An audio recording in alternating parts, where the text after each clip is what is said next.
गुरुजी ने क्या उदाहरण दिया कि भाई दो बैल हैं किसान के पास, एक बैल तगड़ा है, दूसरे को चारा नहीं चलने दे रहा, तो किसान क्या करेगा? उसके पास दो तरीके हैं। या तो उस बैल को, जो बैल ज्यादा खूंखार है, मारता है, पीटता है, उसको दूर बांध देगा। दूर बांध देगा तो वो दूसरे बैल को नुकसान नहीं करेगा। या फिर जो बैल जो तगड़ा है, उसकी खुराक किसान कम कर देगा। खुराक कम कर देगा तो थोड़े दिनों में कमजोर हो जाएगा, तो फिर वो मारना भूल जाएगा। तो यदि हम दूर हो गए तो दूर होने से बात नहीं बनेगी, क्योंकि मन नहीं मरता, वो तो दूर होकर इच्छा करेगा।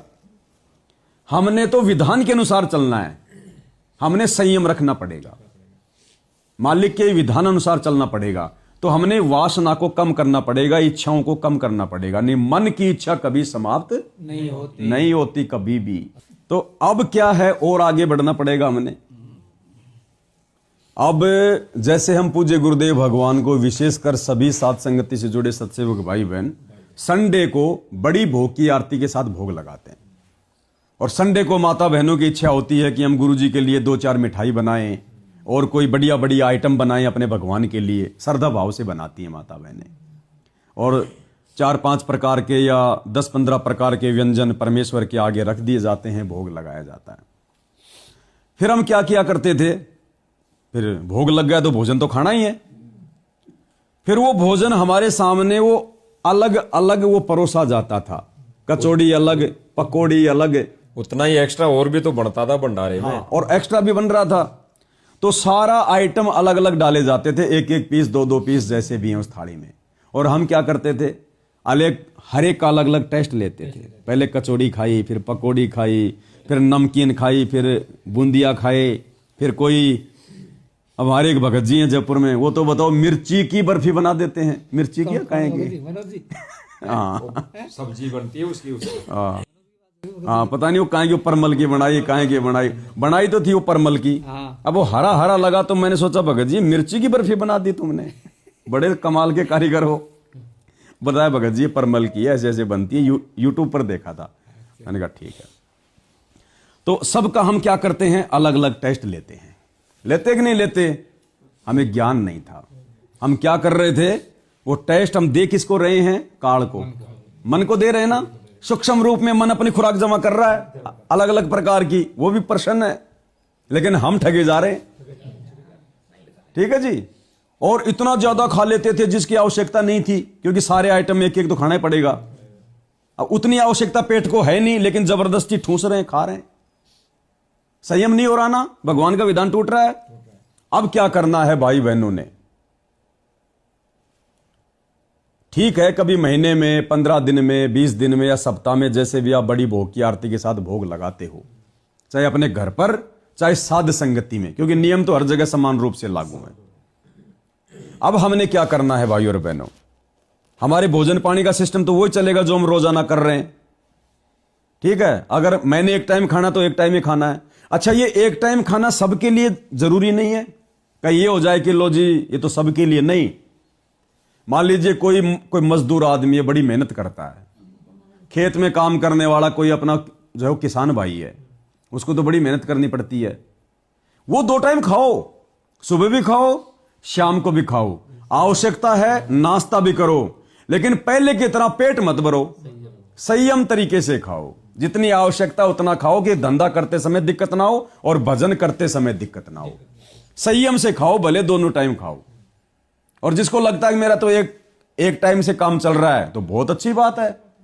अरे जब शेख फरीद दिन का 10 ग्राम अनाज खाकर 12 साल तक जिंदा रह सकता है, 12 साल तक गोपीचंद भर्तरी आधा अधूरा भोजन खाकर जीवित रह सकते हैं। नकली भक्तियों, उस नकली भक्ति में, नकली गुरुओं की शरण में, तो हम तो साक्षात परम ब्रह्म परमेश्वर कबीर देव सतगुरु रामपाल जी के भगत हैं, उनके चरणों में हैं। हमें सत भक्ति प्राप्त है। हमारा कैसे बाल बाका हो जाएगा? कैसे बाल बाका हो जाएगा? गुरुदेव ने क्या बताया शेख फरीद के बारे में कि पुण्यात्मों तुम विचार नहीं करते सत्संग सुनकर। 12 साल तक कोई भी आदमी दिन में मात्र 10 ग्राम अनाज खाकर जिंदा नहीं रह सकता। उसको भगवान ने जिंदा रखा, उसकी भक्ति भाव को देखकर, उसकी श्रद्धा को देखकर।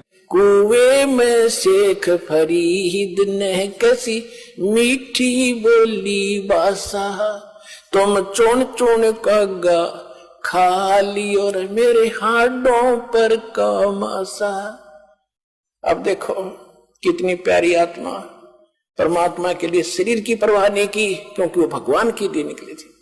अब जैसे 12 साल और ये अन्न खावा वो जीवित रह सकता है, लेकिन परमात्मा के नाम पर आश्रित था तो उसकी लाज कबीर साहब रखते हैं। क्योंकि उसका मकसद क्या था? अगर मैं ज्यादा अन्न खाऊंगा तो मैं साधना नहीं कर पाऊंगा, मुझे विकार सताएंगे, मुझे आलस्य सताएगा, मुझे निंद्रा सताएगी, मैं भक्ति क्या खाक करूंगा, अल्लाह का दर्शन नहीं कर पाऊंगा। मकसद उसका भक्ति को लेकर था, और वही मकसद आज आप और हमारा है। भाई दुनिया तो खाती है, हम त्याग रहे हैं उल्टा। किस लिए? भक्ति सफल करने के लिए, परमात्मा को प्रसन्न करने के लिए। शरीर स्वस्थ रहेगा तो हमारा मन स्वस्थ रहेगा, और मन स्वस्थ रहेगा तो बड़ी भक्ति बनेगी, बड़ा अच्छा बनेगा हमारा। पेट भरा हुआ है, गैस आ रही है, हम कहां से सुमन कर लेंगे? दूसरों को भी डिस्टर्ब करेंगे हम। शर्म के मारे गैस नहीं निकालेंगे तो शरीर में नुकसान होगा, तो नुकसान ही नुकसान हमारा। तो अब हमने क्या करना है? रोजाना कितना तो हमने भोजन संयमित होकर खाना ही खाना है। कोई एक बार खाओ चाहे 2 बार खाओ, जिसकी जैसी परमात्मा दया करे, जिसको जैसा समझ में आए। अब पहले की तरह हम जब भी गुरुदेव भगवान को बड़ी भोग की आरती के साथ भोग लगाते थे, सप्ताह में, 15 दिन में, 1 महीने में, तो कई प्रकार के आइटम बना के हम रख देते हैं मालिक को, फिर वो सब खाते थे हम।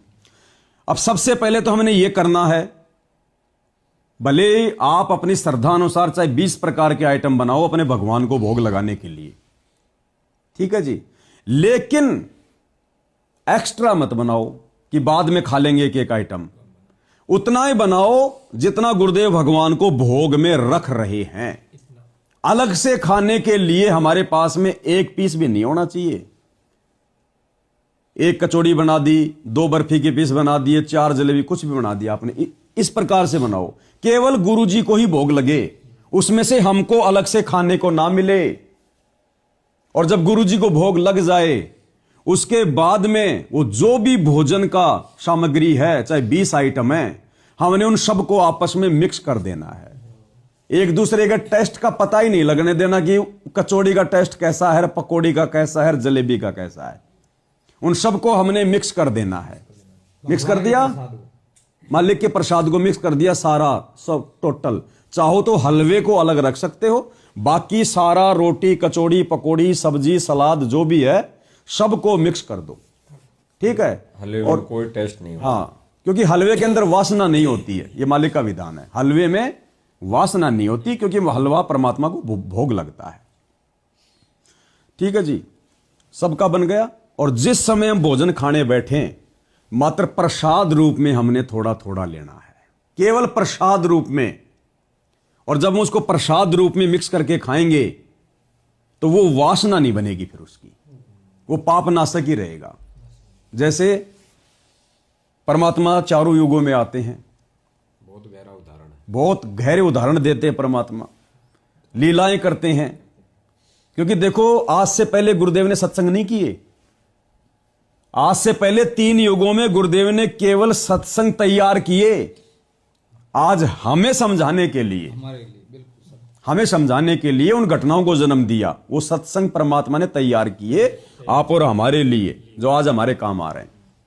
गुरुदेव भगवान ने एक सत्संग में कहा भी है कि आज से पहले केवल थ्योरी तैयार की गई, थ्योरी बनाई गई, और प्रैक्टिकल अब, यानी वो चीजें अब लागू होंगी, अप्लीकेबल होंगी, हमारे ऊपर लागू होंगी। वो हमारे लिए किया भगवान ने, वो पापड़ बेले सारे।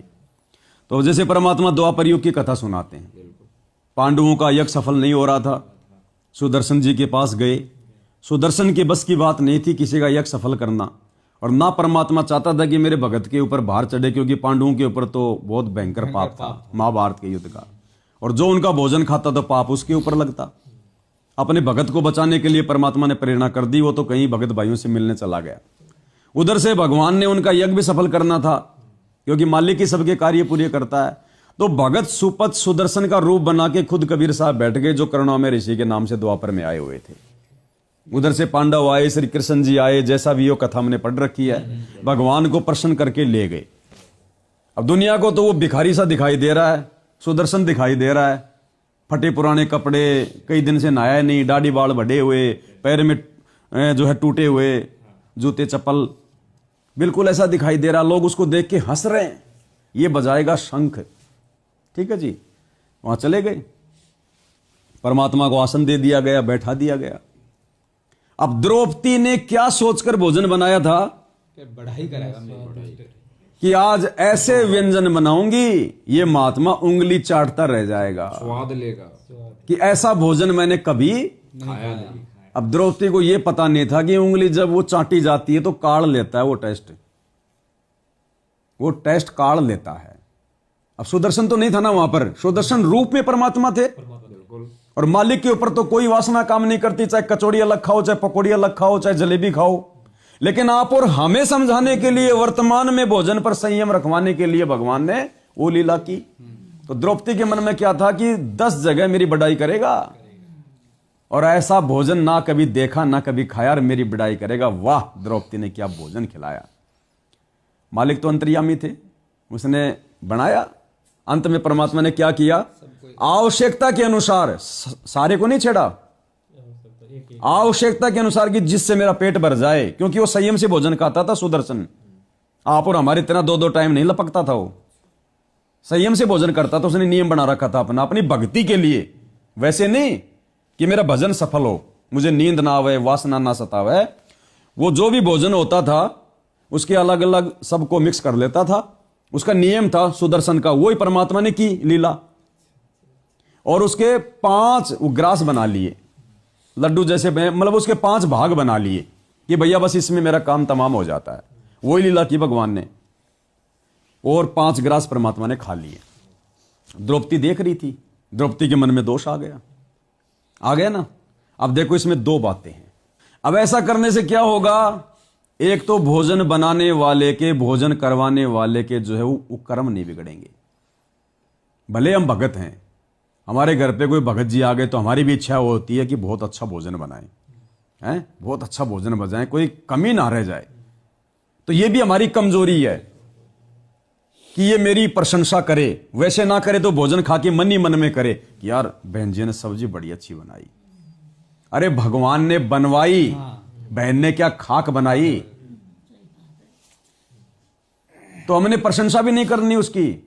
और भोजन में अगर कोई वो कमी है तो हमने उसकी कोई जो है मतलब बुराई भी नहीं करनी। जैसा मिल गया वैसा हमने खा लिया। वो भी भगवान ने परीक्षा ली है। हाँ, वो भी मालिक की परीक्षा समझो। देखिए भोजन में व्यस्त है कि भोजन के लिए आया है, भोजन में टेस्ट ढूंढ रहा है, भक्ति में टेस्ट ढूंढ रहा है। तो इससे क्या होगा, बनाने वाले के मन में फिर दोबारा कभी ये नहीं आएगा कि मैं बहुत अच्छा बनाऊं, ये करूं वो करूं। वो सिंपल तरीके से बनाएगी कि यहां पर कुछ वाह वाही तो मिलनी नहीं है, तो उसके भी कर्म बिगड़ने से बचेंगे। दूसरा, परमात्मा ने क्या उदाहरण दिया, हमें क्या समझाना चाहा कि आज तो मैं ये अलग अलग खा लूंगा, कचौड़ी पकौड़ी समोसे जलेबी। अब आज तो मेरे को मिल जाएगा ये, और मन को आनंद भी आ जाएगा, मन की खुराक भी तैयार हो जाएगी। कल को जब वापस मेरी झोपड़ी में जाऊंगा, मैंने तो वही खिचड़ी खानी, फिर ये मन कहेगा बेटा कचौड़ी नहीं आई, पकौड़ी नहीं आई, अरे जलेबी बना ले, उसने बहुत अच्छी बनाई थी। हमारा मन भटकाएगा, हमें भटकाएगा, ये तरह तरह की इच्छाएं जागृत होंगी। तो ये 2 प्रकार से हमारा यहां पर बचाव हो जाएगा। और संयमित भोजन हो गया, काल की वासना जमा नहीं हुई, मन में तरह तरह की इच्छा उत्पन्न नहीं हुई। जैसे हमने खाई कचौड़ी, कचौड़ी में टेस्ट नहीं आया, बर्फी खाई और ये अच्छी है, 2 बर्फी खा ली, हमने कचौड़ी का अनादर कर दिया। वो भी तो मालिक का भोग था, वो अच्छा क्यों नहीं लगा। मन में ये आना कि ये ज्यादा टेस्टी नहीं है, इसका मतलब आपने भोग भगवान के लिए नहीं लगाया, पाप नाश करने के लिए नहीं लगाया, तूने तो तेरे टेस्ट के लिए लगाया। नहीं, भगवान को भोग चाहे जहर में लग जाओ, मीरा तो जहर भी पी गई तो वो भी उसको मीठा लगा। पीवत ही ला गया अमृत हो गया सरद ही आरे, भोगेगा अपना किया रे पावेगा अपना किया रे। मीरा को तो जहर भी जो है मतलब वो शहद के समान लगा, अमृत के समान लगा, क्योंकि उसने भाव से लगाया था, टेस्ट के हिसाब से नहीं लगाया। तो ऐसे हम भगत जी इस भक्ति मार्ग पर हम बचेंगे। तो अब हमने यही करना है, भगवान के लिए चाहे 20 आइटम बनाओ, लेकिन रोज बनाने की जरूरत नहीं है हमारा समय, क्योंकि हमने तो समय बचाना ना। समय बचाने के लिए तो भोग लगाना थोड़ा कर रहे हैं, खाना थोड़ा कर रहे हैं, तो रोजाना हमने ये आइटम फाइटम तैयार नहीं करने। जब कभी भगवान को भोग लगे, हर संडे को अगर बड़ी भोग की आकृति के साथ भोग लग रहा है तो हर संडे को भी बनानी जरूरी नहीं है, भले महीने में एक बार बना लो। भगवान भक्ति से मर्यादा से ज्यादा प्रसन्न होगा, 36 प्रकार के व्यंजनों से नहीं होता। परमात्मा कहते हैं व्यंजन 36 वो ना चावे, जो मिल जावे रुचि रुचि खावे, भावले देख प्राणी के। फिर भी यदि हम लगा रहे हैं तो लगाने का मकसद अपना पेट भरना, अपनी इच्छा पूर्ति करना नहीं होना चाहिए। भगवान के विधान के अनुसार लगाओ, उतना ही आइटम बनाओ जितने तुम्हें एक्स्ट्रा खाने के प्रसाद के रूप में साथ संगति में हो, उतना ही बनाओ। सब भाई बहनों को आखिर में मिक्स करके प्रसाद रूप में दे दो। अलग से भंडारे की थाली में कोई जलेबी पकौड़ी कचौरी बचना ही नहीं चाहिए, और ना किसी ने खाना। ऐसे ये काल मरेगा धीरे धीरे धीरे धीरे, ऐसे ये वासनाओं से दूर होगा। और जब इसकी खुराक बंद हो जाएगी सूक्ष्म शरीर में, तभी तो ये हमें छोड़ेगा, तभी गुरुजी हमें अपनाएंगे, तभी हमारा भाव बनेगा। अब ये क्या करेगा जब इस प्रकार से हम शुरू करेंगे। ये जी इसी उदाहरण में दो चीजें तो क्लियर करिए परमात्मा ने, कि एक तो द्रौपदी के बनाए हुए जो व्यंजन थे 36 प्रकार के 56 प्रकार के, वो टेस्ट खत्म किया भगत का, वो मन की वासना खत्म की परमात्मा ने। क्या करके उनको मिक्स करके 5 ग्रास बना के उनका टेस्ट ही खत्म कर दिया। यानी उसका टेस्ट नहीं लिया। अब परमात्मा को तो जरूरत थी ही नहीं ना। तो ये उदाहरण हमारे लिए ठीक है। दूसरा, परमेश्वर ने एक और उदाहरण दिया हमारे लिए इसी में। इसको लेकर द्रौपदी के मन में दोष आया, और वो कृष्ण भगवान ने कहा कि भाई परमात्मा को तूने नाराज कर दिया, तूने तो मन में दोष लागे पाप इकट्ठा कर दिया, यानी नाराज कर दिया, दुखी कर दिया। अब खुश करने का तरीका क्या बताया कि द्रौपदी चरण धो महापुरुष के, इस महापुरुष के चरण धो, चरण धोने से खुश होगा। तो ये प्रक्रिया परमात्मा ने साथ संगति में चालू करवाई। उस भोजन भंडारे का भोग लगाने से भी पाप कर्म नाश हो गए, और उधर से मालिक के चरण धोकर चरणामृत पीने से भी मन का दोष और ये पाप कर्म नाश हो गए। हम तो दोनों कर रहे हैं। वो किया परमात्मा ने, तो चरण धो के द्रौपदी ने पिया और फिर कृष्ण जी ने भी पिया।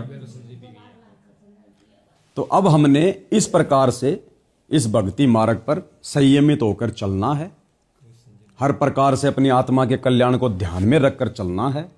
हाँ, थोड़े दिन ये मन अंगड़ाई लेगा, क्योंकि आदत पड़ी हुई है ना 2 टाइम खाने की, हैं खाने की आदत पड़ी हुई है ना, और 2 टाइम भी खा रहे हैं तो भरपेट खाने की आदत पड़ी हुई है। तो अब हमने ये गलतियां नहीं करनी है।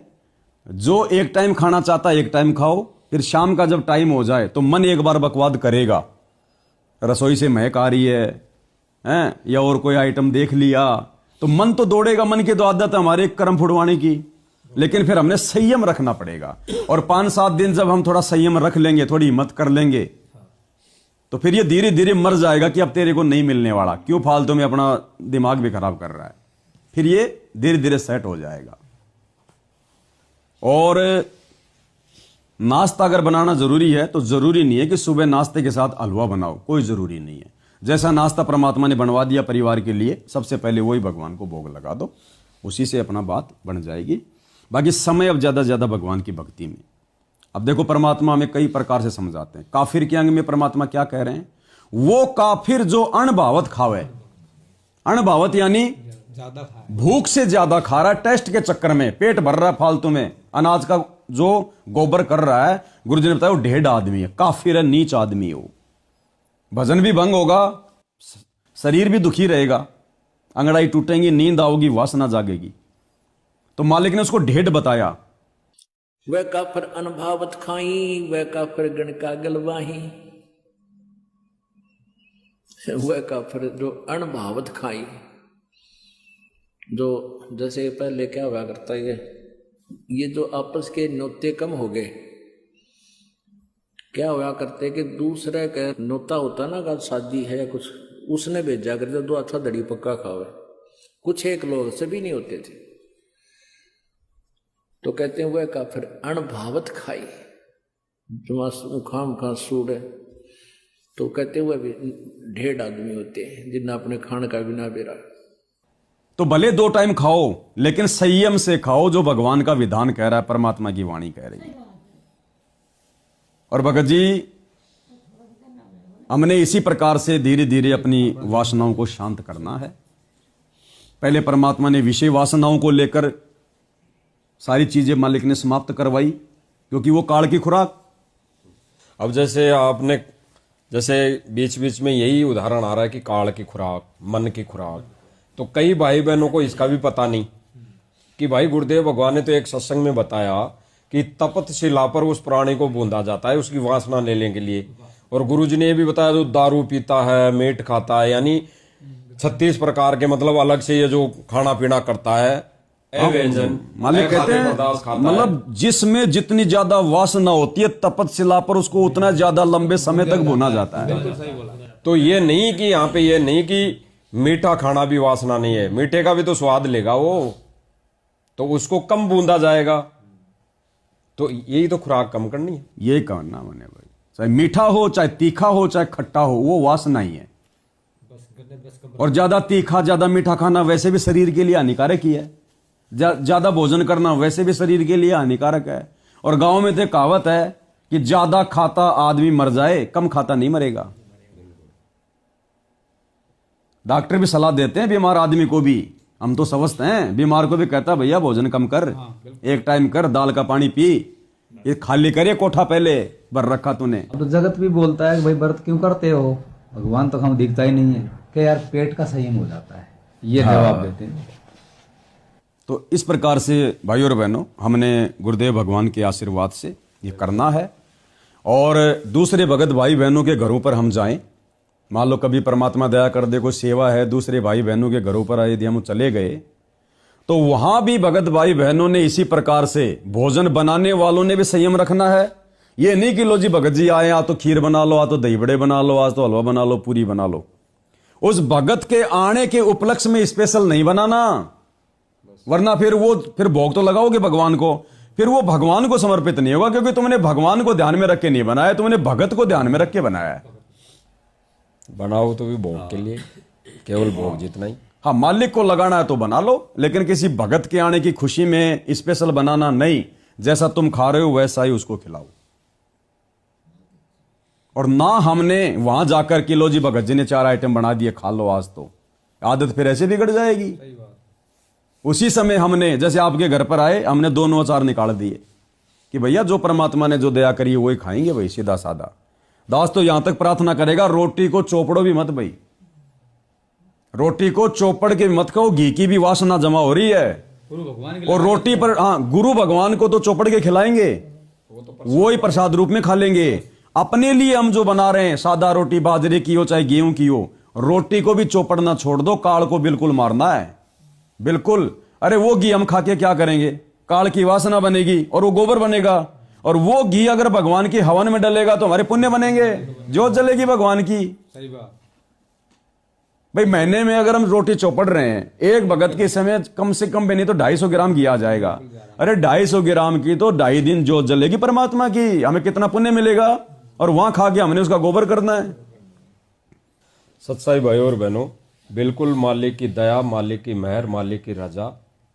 और भाई और बहनों, आज के इस संदेशे पर भी आप किसी भी भगत भाई के ऊपर मत जाना, यानी किसी भी भगत भाई की कही हुई बातों पर अमल मत करना। देखा देखी नहीं।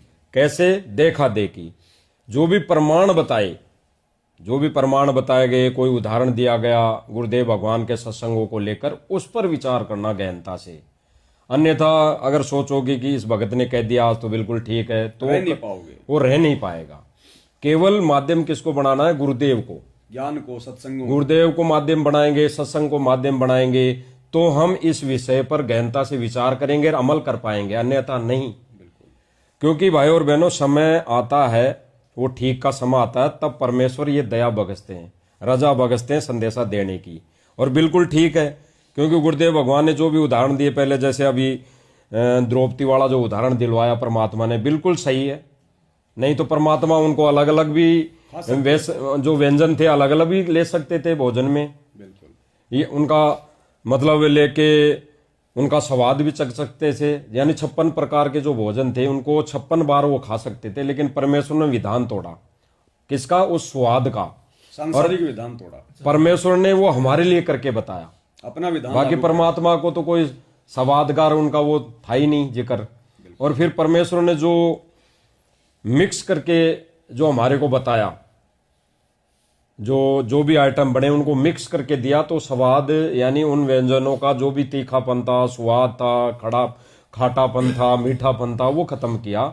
यानी वो हमारे लिए कि उनमें अलग अलग लेने से हमारे अंदर मन में जो विकार उत्पन्न होंगे या मन की जो वासना है वो जागृत होगी, उस स्वाद को लेके वो परमात्मा ने तोड़ा। तो यही संदेशा आज परमेश्वर ने दिलवाया है नियमित बनाकर, बिल्कुल 100% सत्य है। और आज की बात नहीं है भाई और बहनों, जैसे दास कई बार कहता है कि परमेश्वर ने जो दरबार है दास के घर में, तो परमेश्वर ने सिंगल फोटो बहुत पहले ही करवा दी थी। ऐसे ही परमेश्वर ने आज से नहीं भाई और बहनों, ये जो संयम, ये भोजन भंडारे का संयम परमेश्वर ने तो दास से तो सालों पहले ही करवा रखा था। एक ही टाइम भोजन करता था, और अगर 2 टाइम भी कर लिए, नियम तो था नहीं। जैसे आज जो संकल्प की बात आई, वो संकल्प ऐसा नहीं था कि मुझे ये ऐसा करना ही है, वो संयम वाली बात है। दास 2 टाइम लेता था, तो एक रोटी। तो बहुत पहले ही, अभी बीच में जैसे ही कुछ हुआ, साथ संगतियों में जाना हुआ, तो वही जो से अलग अलग पकवान बनता, फिर पुरुषगारी करना अलग अलग व्यंजनों की, तो अलग अलग स्वाद लेना, तो वो ज्यादा हो गया था।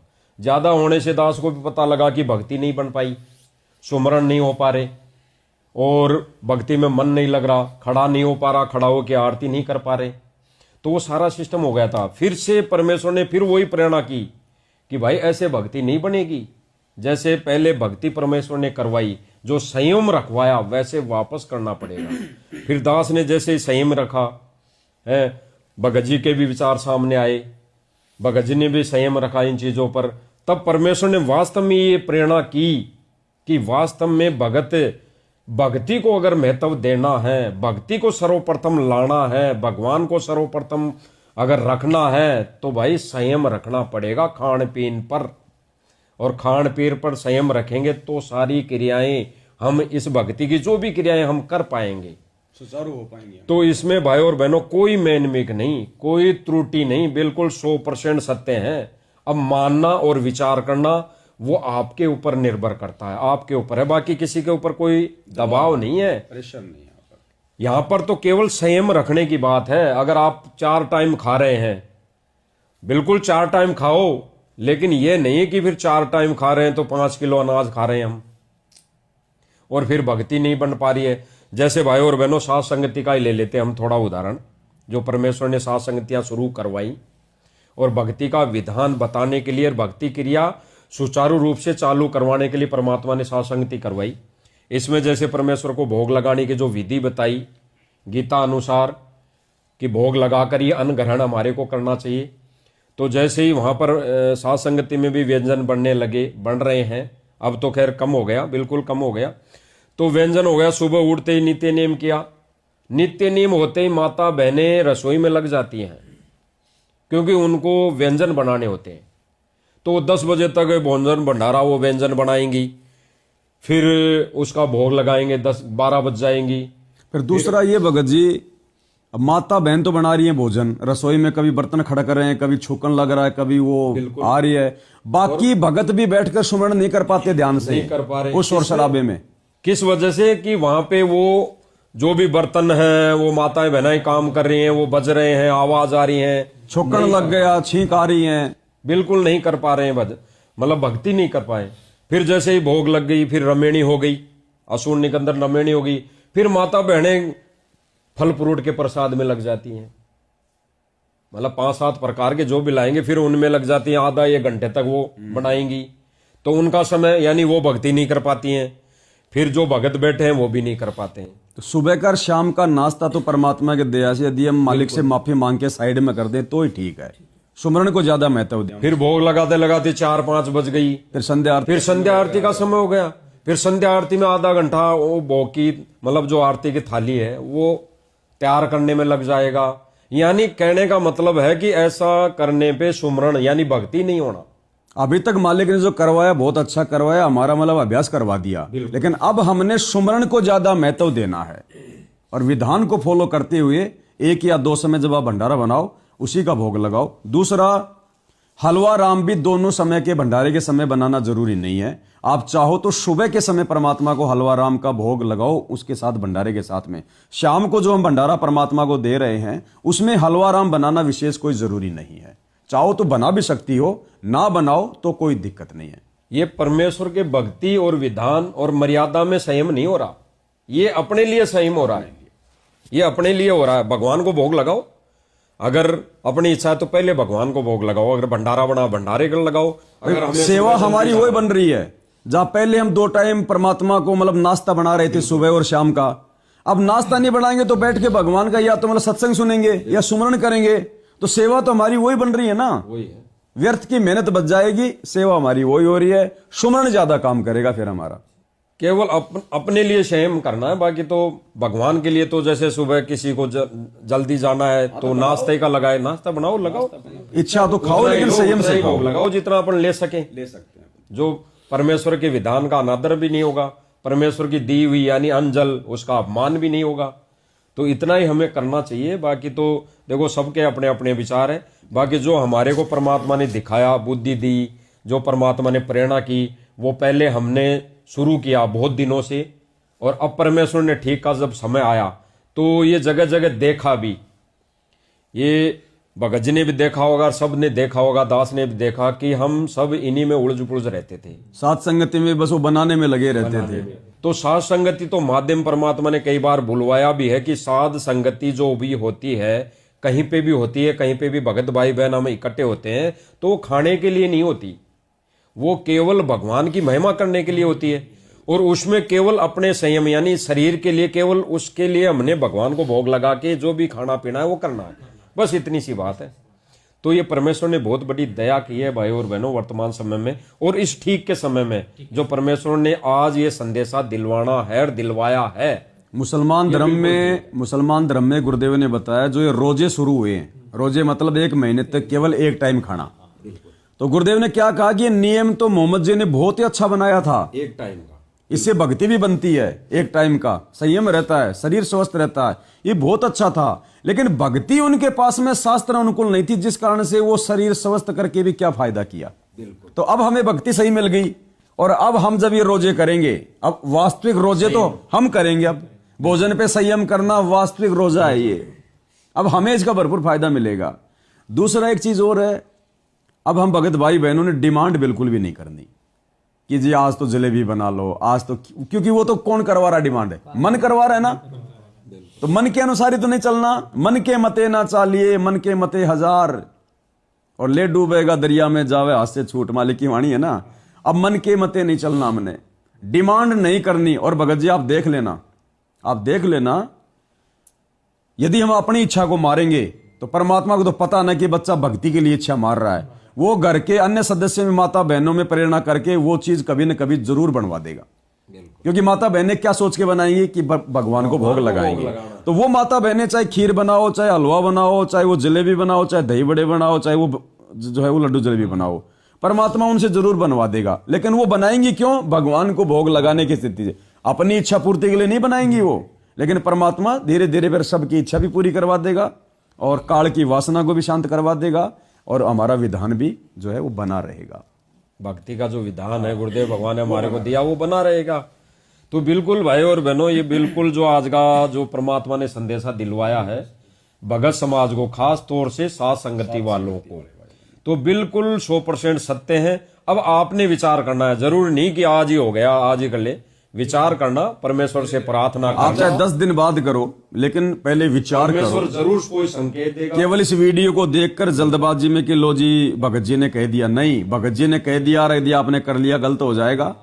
विचार करो कि भगवान ने जो कहा है, जो भगत जी ने बताया है, जो प्रमाण दिए हैं, उस आधार से जब तक हम नहीं चलेंगे तब तक बात नहीं बनेगी।